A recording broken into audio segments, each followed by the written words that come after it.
Yeah, came at 17. Damn.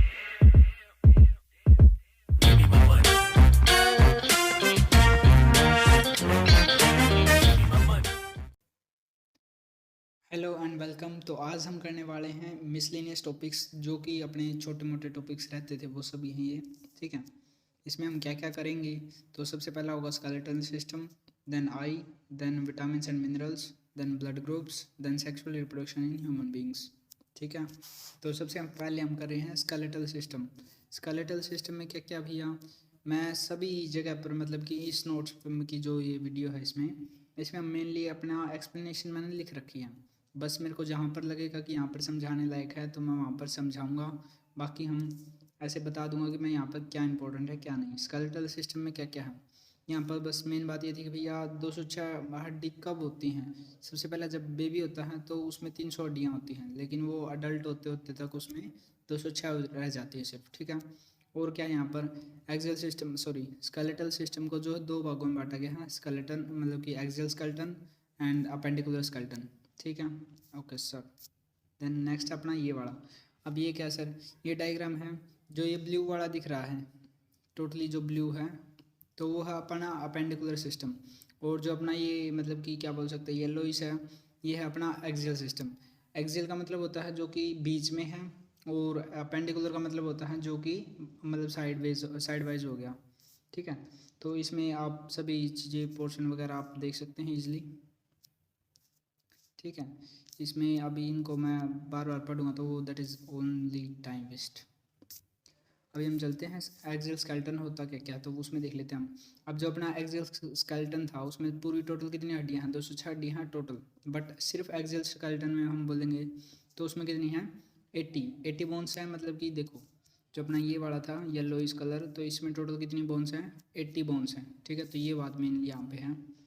उसके बाद और क्या है, अब इसमें कौन सी कितनी कितनी बोन्स कहाँ पर हैं वो मैंने यहाँ पे लिख रखा है।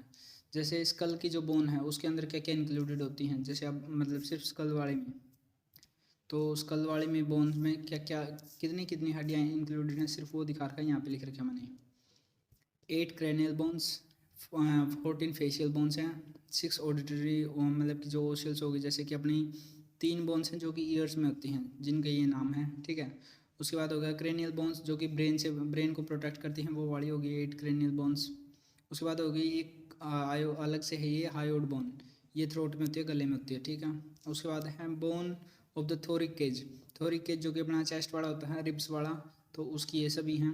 12 पेयर्स होते हैं, 12 पेयर होते हैं और 24 रिब्स होती हैं। ठीक है, ओके सर। अभी थर्ड आता है the bone of the vertebral column. Vertebral column के अंदर 24 तो वर्टेब्रल बोन्स हैं, और दो बोन्स के स्पेशल नेम यहाँ पर लिख रखे हैं मैंने, sacrum bone and the coccyx bone. ठीक है, उसके अंदर ये सभी जो जो लिख रखा मैंने मतलब सीधी सीधी बात है, यहाँ पे ये बोन्स की कहाँ कहाँ पर कितने बोन्स हैं वो बता रखा है। ठीक है, एक्सेल सिस्टम के अंदर टोटल 80 बोन्स हैं, वो ध्यान रखना है। उसके बाद और इम्पोर्टेंट चीज़ इसके अंदर मेरे को बतानी ये थी कि जो ये अपनी सबसे बड़ी हड्डी होती है वो होती है थाई वाली, जिसको हम बोलते हैं फीमर बोन। ठीक है, और यहाँ पर क्या है भैया, ये अपनी होगी स्कैपुला, ये अपनी होगी मतलब कि जो शोल्डर वाली बोन होती है वो होगी। ठीक है, वर्टेब्रल कॉलम अपने को समझ आ गया। हम रिब्स हम इन हड्डियों को बोलते हैं जो ये ढांचा बना रखा है इस तरह से। ठीक है, ये होगी अपनी रिब्स वाली, रिब्स के जीसी को बोलते हैं हम। ठीक है, और उसके बाद अब चलते हैं नेक्स्ट पर क्या है, नेक्स्ट पर अपने को हाँ ये रिब्स वाले जो दिखा रखे थे मैंने। अब रिब्स वाले में क्या था, जो 12 पेयर्स थे ना उनमें से फर्स्ट से 7 तो एक दूसरे से नहीं, बल्कि जो बीच वाला मतलब कि मेन वो था ना एक्सिल का, देखो यहाँ पर देखो, अभी जैसे यहाँ पर है ये जो बीच वाला हिस्सा है, इससे फर्स्ट 7 पेयर्स तो इससे ही डायरेक्टली जुड़े हुए हैं। ठीक है, ओके सर, ये बात समझ आ गई। तो यहाँ पर मैंने वही लिख रखा है, तो फर्स्ट से 7 जो पेज थे वो तो डायरेक्टली बीच वाली चीज़ से जुड़े हुए हैं। ठीक है, किसकी मदद से, कोस्टल कार्टिलेज की मदद से। उसके बाद जो 8th 9th और 10th रिब्स हैं वो कनेक्टेड हैं किससे, 7th कार्टिलेज से, 7th रिब से कनेक्टेड है, मतलब जो 7th पेयर है रिब्स का उससे कनेक्टेड हैं किसकी मदद से, कार्टिलेज की मदद से। उसके बाद और क्या चीज़ है, जो 8th 9th और 10th इनको हम फेलोई रिब्स भी हम इनको बोलते हैं। इसके बाद जो आती है अपने 11th और 12th जो पेयर है उनको हम क्या बोलते हैं, फ्लोटिंग रिब्स। ये डायरेक्टली क्या होती हैं, स्मॉलर दैन द अदर, मतलब कि ये बाकी रिब्स से छोटी भी होती हैं, और ये फ्लोटिंग रिब्स होती हैं क्योंकि डायरेक्टली वो कनेक्टेड नहीं होती बीच में। जैसे कि यहाँ पर देख लेना अपना कैसे, जो ये अपने लास्ट वाले पेयर्स हो गए ना, इनको हम बोल रहे हैं फ्लोटिंग, मतलब फ्लोटिंग रिब्स, ठीक है। और क्योंकि ये डायरेक्टली कनेक्टेड नहीं है ऊपर वाली ये बीच वाली चीज़ से, ओके है, ठीक है सर। बीच वाली चीज़ क्या सर, ये है अपना स्टेरम, ये रहा स्टेरम, ये वाला इसको हम बोलते हैं, ठीक है। अब उसके बाद चलते हैं नेक्स्ट पर। नेक्स्ट पर क्या है अपना अपेंडिकुलर सिस्टम, अपेंडिकुलर स्केलेटन में आ गए हम। अपेंडिकुलर स्केलेटन में क्या है, हाँ ये वो देख लो एक बारी। फर्स्ट टू जो सेवन्थ पेयर है, फर्स्ट टू सेवन्थ पेयर है, उनको हम ट्रू रिब्स बोलते हैं। 8th 9th और 10th को हम फॉल्स रिब्स बोलते हैं, ठीक है। ओके सर, यहाँ पे सॉरी फॉल्स रिब्स ही हो गए यहाँ पे, फेलो रिब्स नहीं, फॉल्स रिब्स, ठीक है। उसके बाद अपेंडिकुलर स्केलेटन के अंदर क्या क्या हम, इसके अंदर देखो अभी अपनी 80 बोन्स हो चुकी हैं, हाँ जी सर। तो 126 बोन्स बचती हैं, वो आती हैं अपनी अपेंडिकुलर स्केलेटन के अंदर, जो पीछे ब्लू कलर का जो पूरा पोर्शन था वो वाला, ठीक है। इसके अंदर क्या क्या होती हैं, पेल्विक गिल्डल सॉरी, तो इसके अंदर ये 3 बोन्स हैं। उसके बाद upper limbs, lower limbs and shoulder girdle and then pectoral.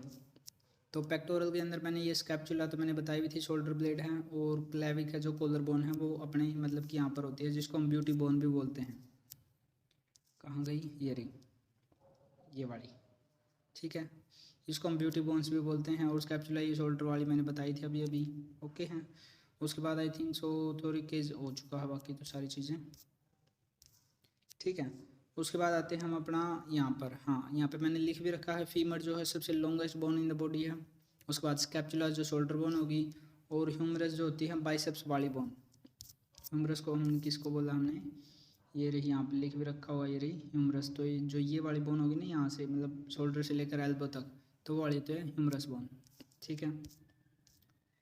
उसके बाद नेक्स्ट यहाँ पर पूरा हो चुका है। अब चलते हैं आगे। अब अपना आ गया भैया आई का टॉपिक। अपना जो स्केलेटन सिस्टम था वो इतना ही था, उसके अंदर बोन्स किस में कितनी होती हैं, अपेंडिकुलर और एक्सियल स्केलेटन क्या होता है वो सभी पता होना चाहिए, ठीक है। अब आते हैं हम ना आई के टॉपिक पर।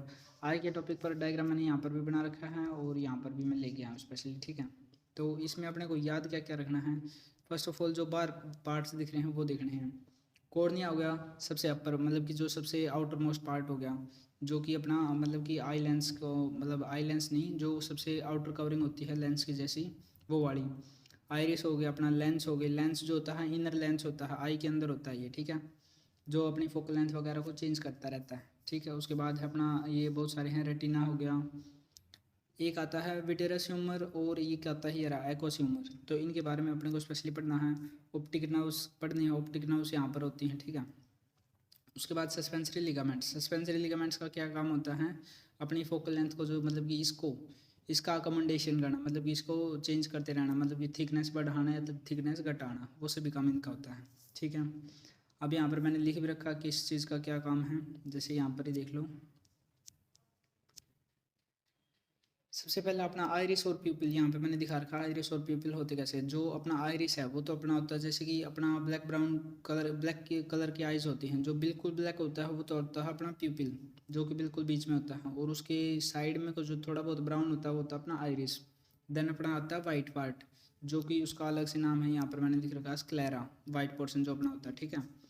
अब समझ में आ गया होगा। अब आइरिस का काम क्या है, आइरिस का और प्यूपिल का, प्यूपिल का काम क्या होता है, वो मतलब कि वो अकोमोडेट कर देता है, कभी बड़ा हो जाता है कभी छोटा हो जाता है, कब होता है बड़ा कब होता है छोटा, वो देख लेते हैं एक बारी हम।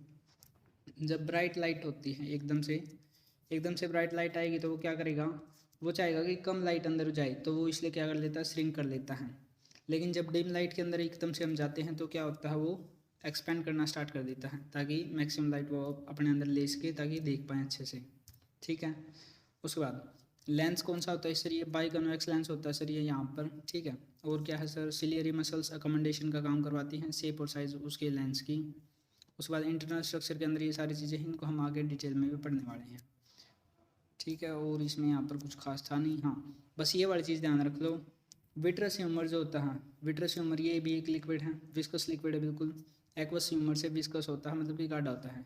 विट्रस ह्यूमर कहाँ पर होता है, लेंस से लेकर रेटिना के बीच में जो हो गया। उसके बाद अपना है एक्वस ह्यूमर, एक्वस ह्यूमर कहाँ पर होता है, कॉर्निया से लेकर और लेंस के बीच में। ये बात स्पेशली याद रखनी है, ठीक है। हाँ, रेटिना में जो है बहुत सारी चीज़ें होती हैं, मतलब कि दो तो स्पेशल हैं जो कि होते हैं अपने कोन्स एंड रोड्स। कोन्स कब काम आते हैं, जब लाइट में देखना होता है, और रोड्स कब काम आते हैं, जब डार्क में देखना होता है। ठीक है, रोड सेल या कोन सेल हम इनको बोलते हैं।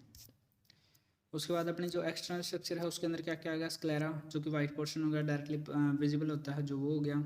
कॉन्जिक्यूटिव हो गया, इसमें अपने अंदर है लाइन होती है जो कि स्क्लेरा के मतलब के अंदर ही होते हैं, made of the stratified liquid squamous epithelium. Stratified squamous epithelium का है ये, मैंने टिश्यू वाले टॉपिक में अच्छे से करवा रखा है, वहाँ पर आपको इसलिए समझ आ जाएगा। नहीं वीडियो देखिए तो जाके देखो, सीरीज वाइज वीडियो देख कर आओ।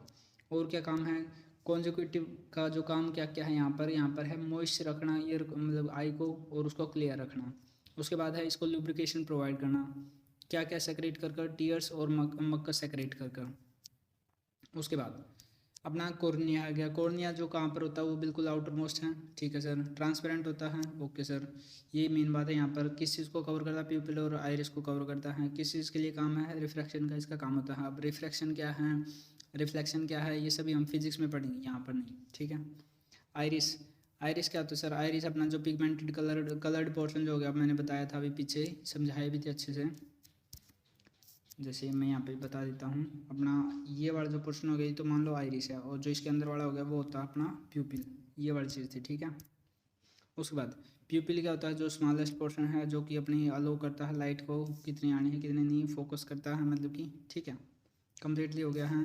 अलो lights to enter and focus on the retina. ठीक है, प्यूपिल का ये काम होता है। उसके बाद चलते हैं नेक्स्ट, इंटरनल स्ट्रक्चर ऑफ आई में। अब लेंस, रेटिना और ऑप्टिक नर्व्स। अब सीधी सीधी मैं डायरेक्टली बता रहा हूँ, लेंस का काम क्या है भैया, उसको मतलब कि एग्जैक्टली उस पर फोकस करना है, रेटिना पर। ठीक है, उसके बाद क्या क्या है, कैसे कर सकता है, ये करता है मतलब कि लिगामेंट्स की मदद से। सिलियरी जो मसल्स हैं उनकी मदद से अपनी अपनी फोकल लेंथ और या फिर मतलब कि शेप और साइज़ को चेंज करता है, या तो थिकनेस बढ़ा देता है या थिकनेस घटा देता है। तो वो वाली चीज़ें तो वो कौन करता है, लेंस करता है। लेंस का काम क्या है, रेटिना पर इमेज बनाना। ठीक है, एकदम से फोकस करवा कर। उसके बाद आता है रेटिना। अगर किसी को स्पेक्स चढ़े हुए हैं तो वो इसी वजह से चढ़ते हैं क्योंकि उनके लेंस में जो होती है फोकल लेंथ या फिर सिलियरी जो लिगामेंट्स होते हैं वो अच्छे से काम नहीं कर पाते। ठीक है, उसके बाद और भी उनका कई रीजंस होते हैं आई वाले, तो वो अलग बात है, वो हम फिजिक्स में पढ़ेंगे जब आई के मतलब कि हम डिफेक्ट्स पढ़ेंगे तो। ठीक है, उसके बाद रेटिना क्या होती है सर, रेटिना अपना इनर मोस्ट जो लेयरिंग होती है वो होती है जिस पर इमेजेस बनती हैं। मैं दिखा भी देता हूँ, जो मैंने इसमें दिखा रखा है मैंने अलग से। रेटिना जो इनर मोस्ट लेयरिंग होगी वो रेटिना है जिस पर इमेज बनती है। ठीक है, ओके सर। देन है अपना ऑप्टिक नर्व। ऑप्टिक नर्व क्या है सर जी, ऑप्टिक नर्व जो अपना लास्ट में ही थी, एंडिंग थी, जो कि सिग्नल्स लेके जाती है ब्रेन तक। ओके हैं, उसके बाद एक्वोसिम्बर। एक्वोसिम्बर कहाँ पर था, एक्वोसिम्बर था सर जी जो मतलब कि अपना सबसे पहला पार्ट कॉर्निया था और उसके बीच में लेंस, लेंस और कॉर्निया के बीच में जो पार्ट था वो एक्वोसिम्बर था। विट्रोसिम्बर किसके बीच में था, ये भी एक विस्कस लिक्विड था, किसके बीच में था, लेंस और रेटिना के बीच में। ठीक है, उसके बाद चलते हैं नेक्स्ट।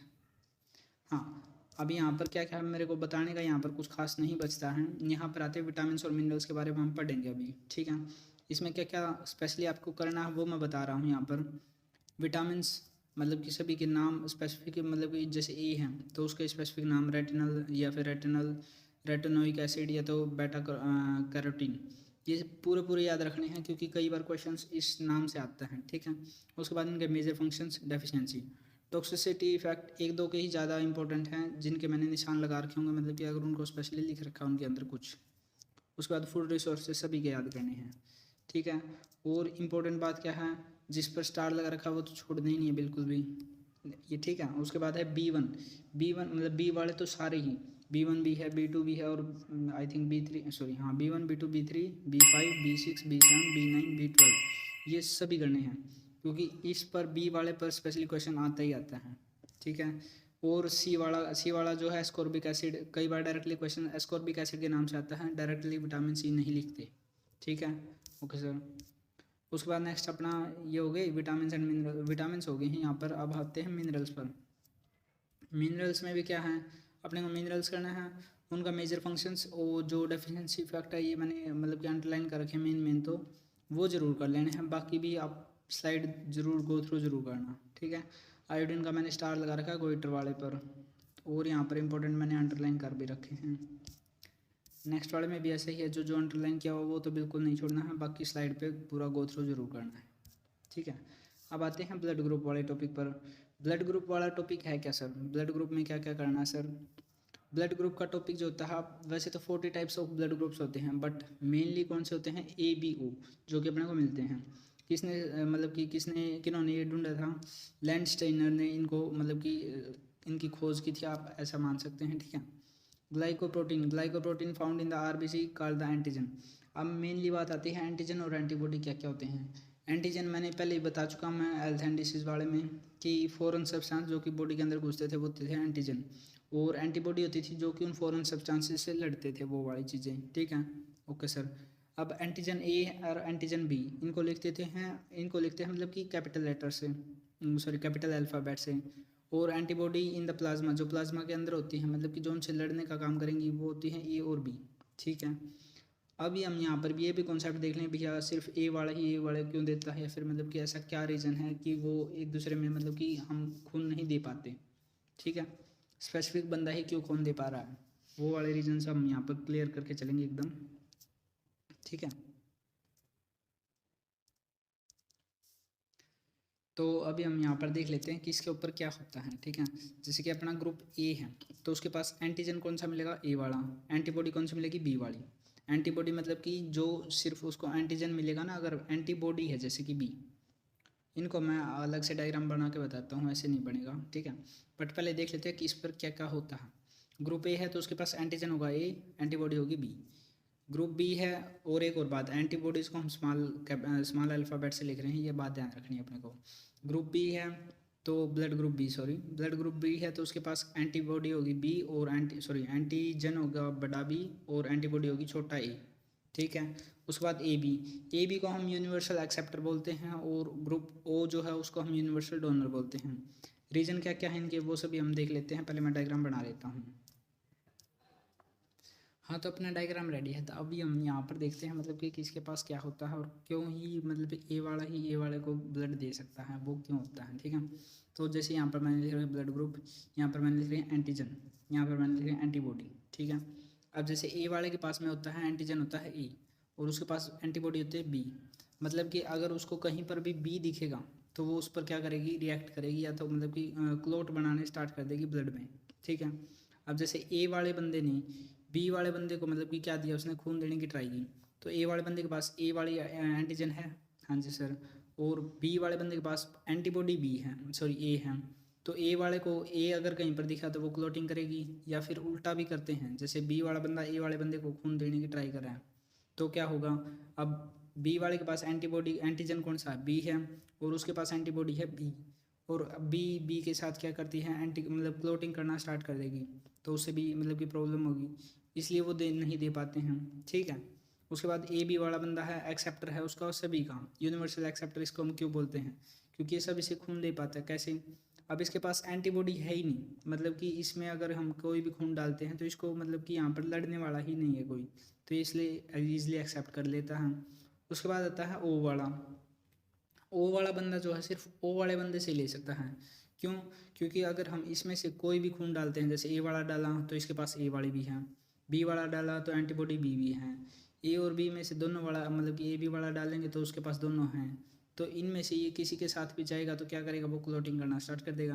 बट अगर हम ओ वाला ही डालेंगे तो उसके पास तो कोई एंटीजन ही नहीं है, तो इसमें भी इसको पता मतलब कि ऐसा मान के चलो नहीं लगता, तो इससे क्या होगा, वो उसका खून मतलब कि कंपैटिबल हो जाता है। तो इस तरह से होता है, मतलब कि ए वाले को क्यों देता है, बी वाले को क्यों देता है।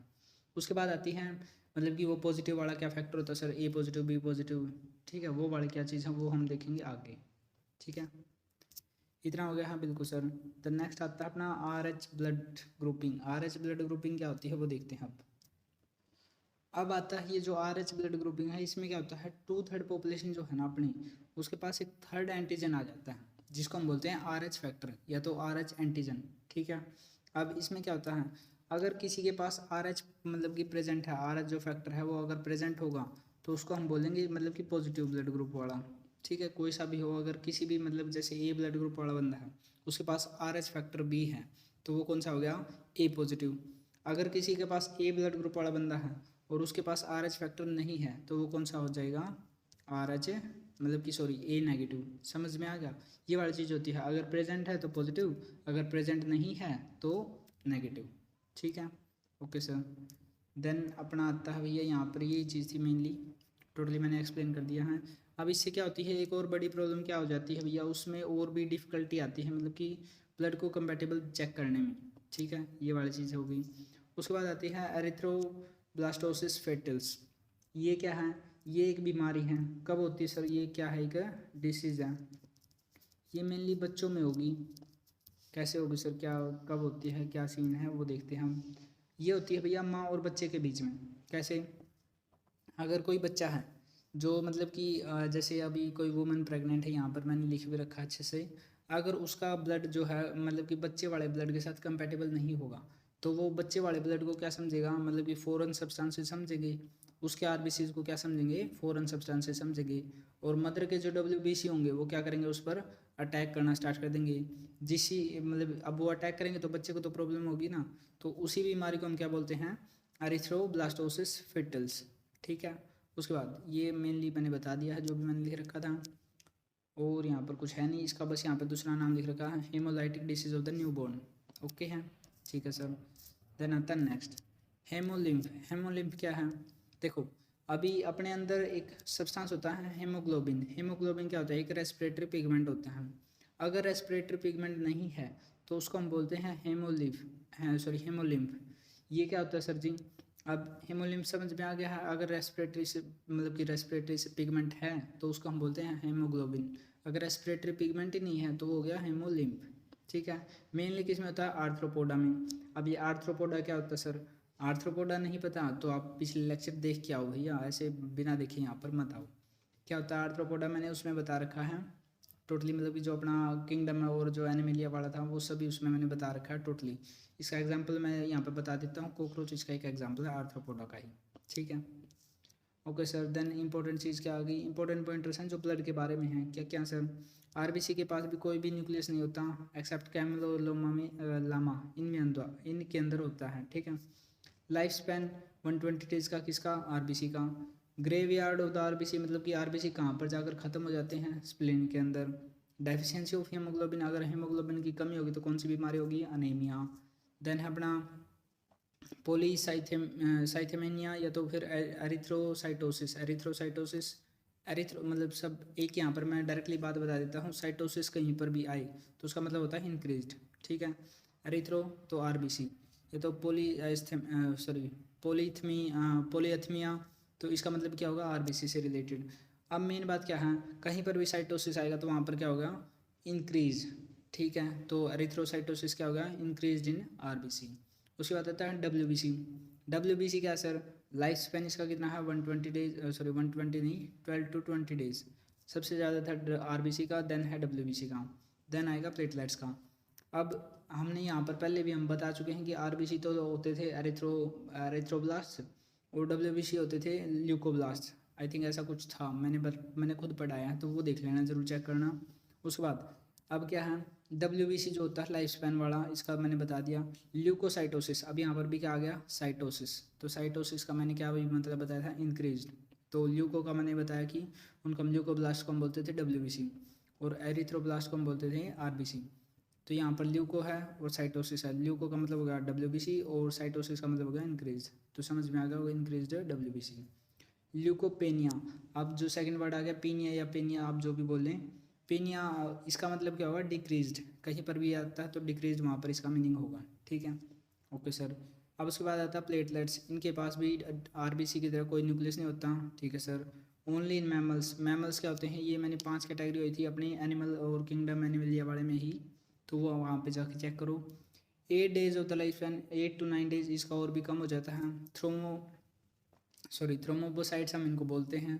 थ्रोम्बोसाइटोसिस आ गया तो मतलब कि इंक्रीज प्लेटलेट्स, और थ्रोम्बोसाइटोपेनिया, अब पेनिया या पेनिया जो भी, तो उसको हम क्या बोलेंगे, डिक्रीज्ड। ओके हैं, क्लियर हो गया होगा। देन आते हैं नेक्स्ट पर फिर यहाँ पर आते हैं साइंटिफिक नेम्स। डायरेक्ट क्वेश्चन उठ के आता है इनसे, साइंटिफिक नेम से। अब यहाँ पर बहुत सारे लिखे हुए हैं बट इनसे डरना नहीं है, मतलब कि सीधी सीधी बात है, आप डेली इनको पढ़ लो, आपको अगर क्वेश्चंस याद भी मतलब कि अगर नाम याद भी नहीं होंगे तो अपने को जब भी क्वेश्चन आएगा ऑप्शन से हम इजीली पहचान जाएंगे, ये बात होती है, ठीक है। ओके सर, यहाँ पर प्लांट्स के, फ्रूट्स के और वेजिटेबल्स के तो यहाँ पर हैं। देन अपना ये मंकी मतलब आई थिंक उनके आगे जो अपना एनिमल्स वगैरह हो गए वो सभी यहाँ पर मैंने लिख रखे हैं।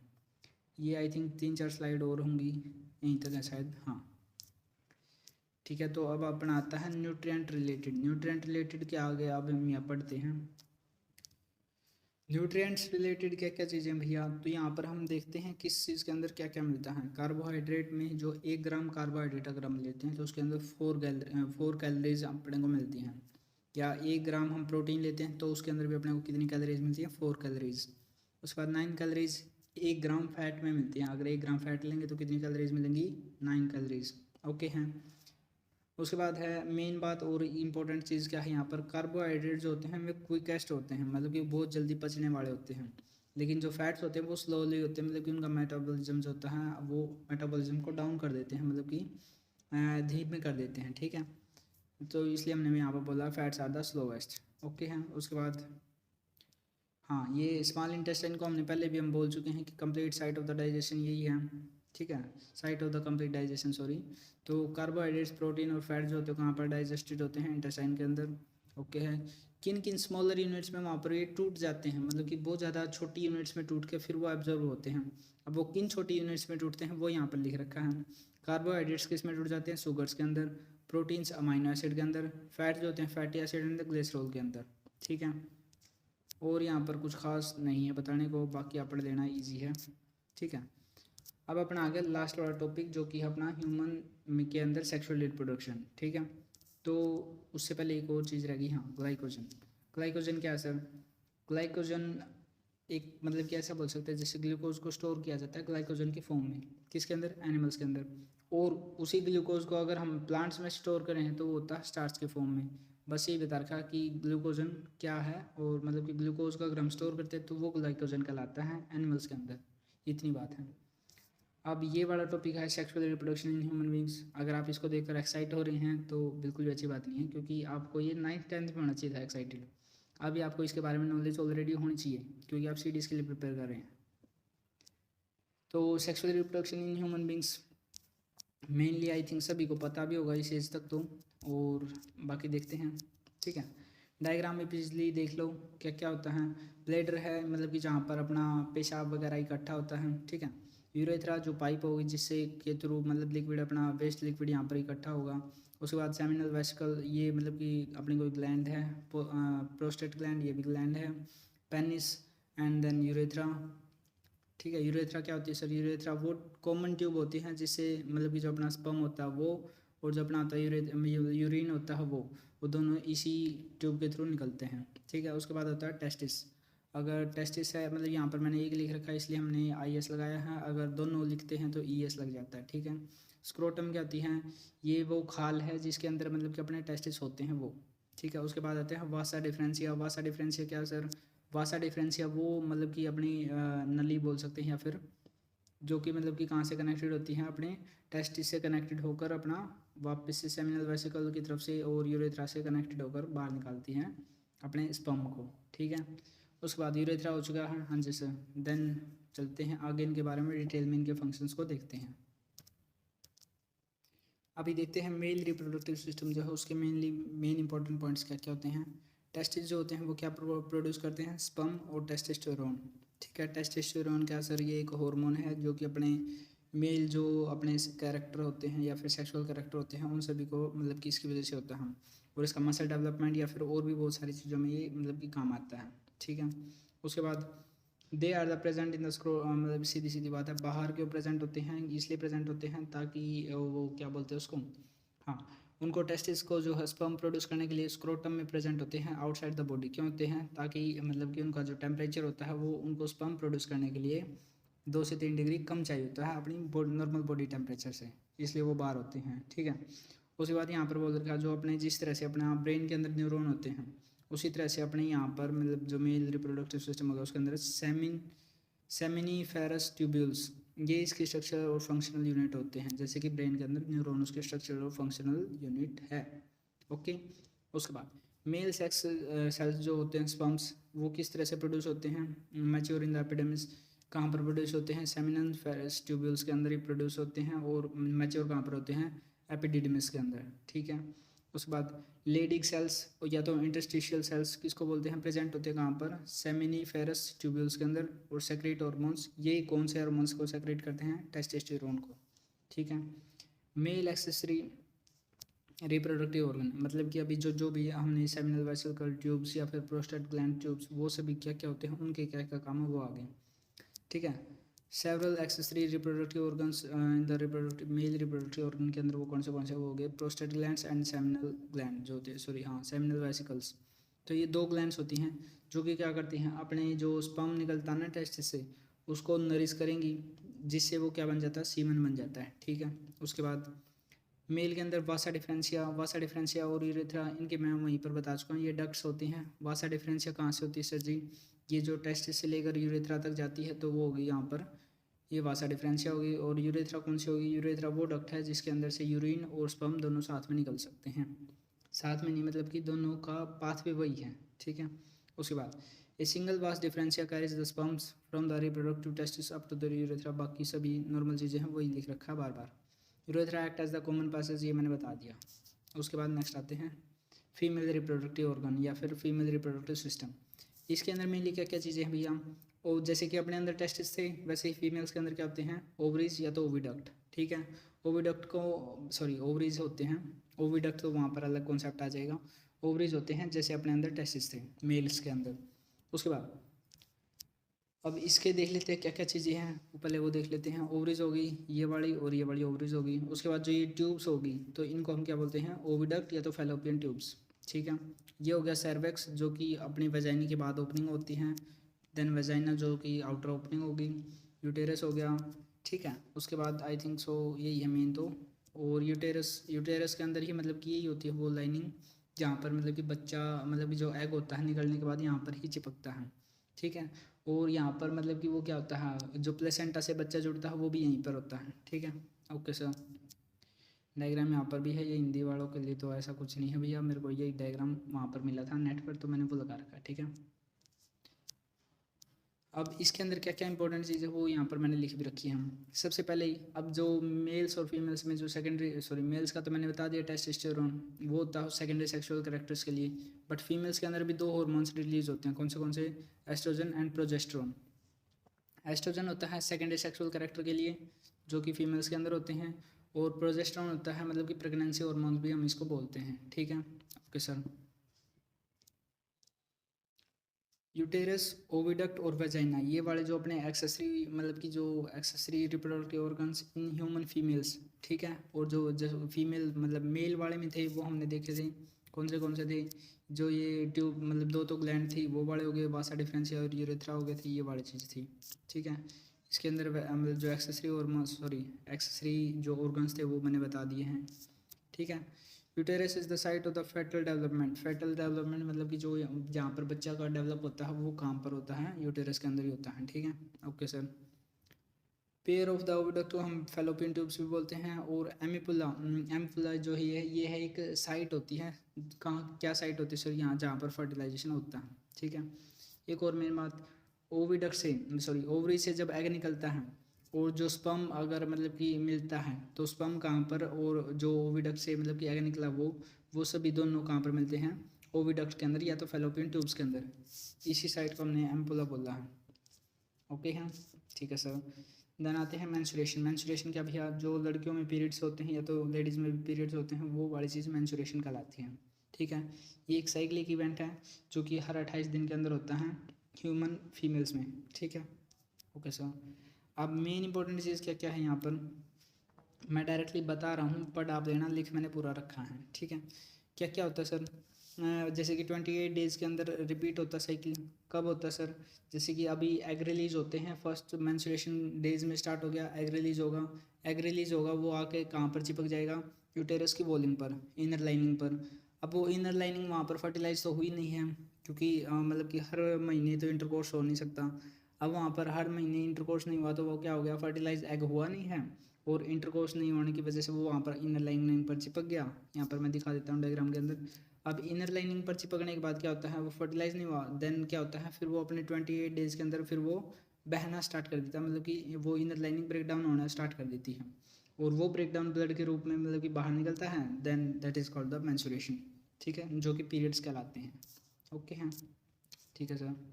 अब अपना इसके अंदर भी मतलब कि क्या होती हैं, ब्लड रिच, ये सभी चीज़ें ओके हैं। और क्या, हाँ, इसके अंदर 2 हार्मोन्स और रिलीज होते हैं जो कि पिट्यूटरी ग्लैंड जो होती है ना अपने ब्रेन के अंदर, उसकी वजह से रिलीज होते हैं। कौन से LH और FSH। LH कौन सा है, ये जो ल्यूनेटाइजिंग होगा, ये ल्यूनेटाइजिंग जी और आएगा यहाँ पर, ये लगा लेना इसके लास्ट में जी, ठीक है, ल्यूनेटाइजिंग हार्मोन। एंड देन FSH है फॉलिकल स्टिमुलेटिंग हार्मोन, ठीक है, ओके सर। ये जो साइकिल होता है रिपीट होता है कब, 28 डेज़ के अंदर। अब रिप्रोडक्टिव हेल्थ पर आते हैं। रिप्रोडक्टिव हेल्थ के अंदर क्या सर जी, रिप्रोडक्टिव हेल्थ के अंदर है STDs। STD क्या है सर, सेक्सुअली ट्रांसमिटेड डिसीज, ठीक है, जो कि अनवांटेड प्रेगनेंसी जिसकी वजह से हो सकती है, ठीक है सर। बैक्टीरियल इन्फेक्शन है सच एज द गोर्निया एंड द सिनफिल्स, ठीक है, सीफिल्स। उसके बाद आप वायरल इन्फेक्शन हो सकते हैं जैसे कि वार्ड्स हो गया या तो HIV एड्स हो गया, ठीक है। एड्स को मैं डिटेल में ऑलरेडी पढ़ा चुका हूँ। देन अपना आता है भैया बर्थ कंट्रोल के मेथड क्या क्या हैं। सबसे पहले 2 मेथड जो कि मेनली पूछे जा सकते हैं वो होता है ट्यूबेक्टोमी एंड वैसेक्टोमी, मतलब सीधी सीधी बात है, ये नसबंदी के नाम हैं इंग्लिश के अंदर, ठीक है। अब ट्यूबेक्टोमी किसके अंदर होती है, फीमेल्स के अंदर होती हैं, जैसे कि वहाँ पर था ना फैलोपियन ट्यूब्स, तो उस ट्यूब से निकल के आया है ट्यूबेक्टोमी, ठीक है। अब इसके अंदर क्या होता है, फैलोपियन ट्यूब्स को काट कर बंद कर दिया जाता है ताकि जो एग होता है वो आगे आई ही ना, ठीक है। वैसेक्टोमी के अंदर, वैसेक्टोमी कहाँ से आया सर, वासा डिफरेंशिया, वासा डिफरेंशिया से आया हूँ, वास डिफर्म्स यहाँ पे मैंने लिख रखा है, मतलब कि उनको काट कर, मतलब कि वासा डिफरेंशिया जो होती हैं उनको काट दिया जाता है, तो वहाँ पर हो गया क्या, वासा डिफरेंशिया, तो वासेक्टोमी, ठीक है। ये सर्जिकल स्टेरिलाइजेशन है। और क्या क्या है, कॉन्डम, फीमेल कॉन्डम, ये सभी मेथड हो गई, ठीक है। पिल हो गई, पिल मतलब कि बच्चों को मारने के लिए आई थिंक सो यूज़ होती होगी, ठीक है, मतलब कि अनवांटेड प्रेगनेंसी को रोकने के लिए भी पिल्स दी जाती हैं, लेकिन इनिशियल स्टेज में अगर मतलब कि आई थिंक 5 to 4 मंथ हो गए हैं तो वो पिल्स काम नहीं करेंगी, ठीक है। वो मतलब कि दोनों के लिए डेंजरस हो सकता है, मदर के लिए भी और जो अपनी मतलब कि चाइल्ड होगा उसके लिए भी। उसके बाद क्या है, हार्मोनल रिंग, UID होगा। UID कौन सा होता है, ये कॉपर-टी की तरह मेथड है। कॉपर-टी का मेथड क्या होता है जी, यूटेरस के अंदर जो T शेप का कॉपर लगा दिया जाता है जिससे क्या होता है स्पर्म आगे ना जाए, तो दैट इज़ द कॉपर-टी का मेथड हो गया। इम्प्लांट हो गया, कोइटस इंटरप्टस हो गया। उसके बाद है calendar rhythm method, calendar rhythm method हो गया, पिच हो गया, डायफ्राम हो गया, ये सभी, ठीक है। ओके, तो अपना यहाँ पर ये टॉपिक होता है पूरा, ठीक है। अपना ये मिसलेनियस के सभी टॉपिक कंप्लीट हो चुके हैं। देन अपना नेक्स्ट टॉपिक बचता है इकोलॉजी का। उसके बाद अपना सिलेबस खत्म, किस चीज़ का, बायोलॉजी का पूरा सिलेबस CDS के अकॉर्डिंग खत्म हो जाएगा। Thanks for watching, till then keep learning keep going. तो अब बात करते हैं आपको PDF कब और कैसे मिलेगी। तो मैं सबसे पहले बता दूं कि PDF फ्री नहीं है, एक पेज का 1 रुपये है भैया, ठीक है। अगर मान के चलो कोई PDF है जो 10 पेजेस की है तो आपको 10 रुपये पे करने हैं। अगर कोई 5 पेजेस की है तो आपको 5 रुपये पे करने हैं, ठीक है। पेमेंट डिटेल्स कैसे हैं वो यहाँ पे देखते हैं। ये मेरा यूज़र नेम है टेलीग्राम का, यहाँ पे आप जाइए, यहाँ पे मैसेज कीजिए। मैसेज करने के बाद मैं आपको गूगल पे, फ़ोनपे की डिटेल्स दे दूँगा, वहाँ पे आप पे करना। उसके बाद मैं आपको PDF जो है टेलीग्राम पर ही सेंड कर दूँगा, ठीक है। Thank you so much.